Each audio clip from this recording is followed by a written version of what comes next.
In this clip I'm going to be looking at the functions on the instructor's form, which is here on the switchboard. So if we click on it, it's just a really simple data retrieval system. So we've got the first name, surname, email address. It doesn't have to be your private email address, it can be anywhere that you can be contacted at during the summer. It's got the name of the ski school where you work. If you don't work at a big ski school or you're just self-employed, just put John Smith, ski instructor, Val d'Isere or whatever. Next thing, the job title. Surprisingly, Isaac Newton works at the same ski school as me, so he's a Meister of Ski at the Skole Ski Forgarda. Now, if you use any non-English job titles, always put the English translation there so the education board knows what it means. Underneath that, just qualifications, you can put whatever you want, but make sure they're relevant. So if you've got a 25-meter swimming certificate or a 2-2 in fine art studies, they're not relevant, so the qualifications should always be ski qualifications. The other thing you've got is the availability button and the signature. Both of those I'll go into in a minute. Just to show you what these are for, if you go into the sessions, these are typical sessions. Surprisingly, all my students are ex-Prime Ministers. So here we've got Theresa May, and she's done a GCSE skiing elective, and we've done a report. We want to have a quick look at it. Now, there's the report for Theresa May, and it says that Isaac Newton did the assessment, and underneath his name are is his job title and his qualifications. What this does is it lends credibility to the report. It shows the education board that the person who did the assessment was qualified to do so and they knew what they were talking about. Now, for GCSE, this is totally up to Basie Office. I actually don't know, but GCSE I would suggest that it be maybe L1 or L2, 3, 4. For A-level assessments, maybe L3, L4, but once again, that's up to the Basie Office to decide, and if you've got any questions about that, just give them a ring and they'll be able to help. Also on the report, you can see the signature is automatically inserted.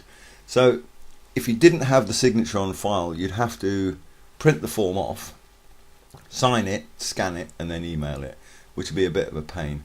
So if you've got a signature on file, all you need to do is click the email button, and it'll automatically email to the school. Now, the next bit we've got on the instructor's form is this availability. So as we can see, Isaac Newton, who else have we got? Albert Einstein and Wigbert. So Albert Einstein is no longer available. For some reason he's left the ski school, or he may be on holiday. He's just not available. So if we go back, if we take him off, and now if we look at the instructors, as you see, Albert's no longer available to take assessments. So we'll put him back on, just in case we forget. So Albert's not available, and now he is. Now the signature, the way to do the signature is really simple. All you do is sign a blank piece of paper, blank white piece of paper. Make sure your signature fills up the whole page, and then either scan it or take a photograph of it with the mobile phone. If you're using a mobile phone, keep the resolution as low as possible. It doesn't need to be a high resolution photograph. Keep the file as small as you possibly can, and then all you do is load this onto your machine, save it onto your laptop or your PC, and I'll show you how to do that next. So here we are in a normal Windows Explorer, and if we click on My Documents, my databases are all saved into a file called DB GCSE. And as you can see, all the signatures are there. Now it's very important, the signature file has to be called GCSE underscore first name underscore surname. And the first name and surname has to be exactly the same as you put on the instructor's form. So that's that. So let's go back to the instructor's form now, and let's add a new instructor, someone who's just joined the ski school. So here we are back at the GCSE database. We click on instructors and we want to add a new instructor in. So here we go. So the instructor's name is, I don't know, let's have a look, John Smith, and their email is john at somewhere, and the ski school is of course the Wigan Ski School, and and their job title is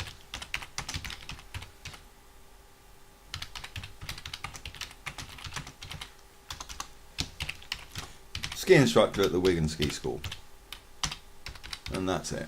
Now all you do then is click save, and that's it. It confirms that it's been saved, and then we go back. Now as we go through these, we can see that each person's got a signature. So John Smith hasn't got a signature, so we need to load that onto the system. So let's go back to Windows Explorer and have a look. So here we are back at My Documents, in the same folder, don't forget, as the GCSE database, which is there, and all we're going to do is paste in the signature for John Smith. So there he is, and it's called GCSE _ John _ Smith. And here we are back at the instructor's form, and if we go forward now to John Smith, there you can see his signature in it, and that's how you do it. So that's the functions of the instructor's form.